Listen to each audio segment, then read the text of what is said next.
Salam çağalar, benim adım Aygul. Ben bugün öğrenmenin, ordunu öğrenmenin ve klas olmanın ve paylaşmanın ve dost olmanın çıkını ben bugün öğrendim.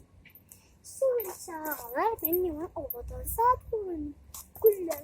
Güller paydanın zaten ve bize onun için barikat kurdu.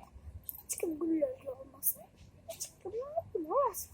Ziyade tohumekliye güllerin tohumuna basarsa hepsi ölür. Onun için hiçbisini sulamalıyız. Hepsini sulamalıyız ve güneşin aşağında sulamayız ve gölgede sulayız. Ziyade güneşte sulaysan güller öyle. Siyah güneşte yağış yağar ve gölgede yağış yağmaz. Isı olan için sonra sulamalısınız. Son için ovadan olur, dağlar ovadan olur, üser ağaç olur ve ağaçları her zaman bir zattak bağlı. Bir zattak basınız, bir zatlar olurdu. Üşerler, keserler, yaprakları açarlar.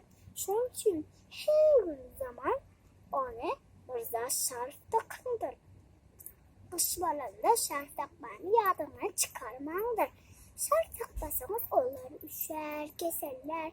Keserlerseler de bağımız hata olur. Ve bunlar bizi gölge edilmezler. Bizim göl ısıda kararız ve karabalarız. Son için ağaçlar mudama ekinler bulam çağılır. Bulam çağılır.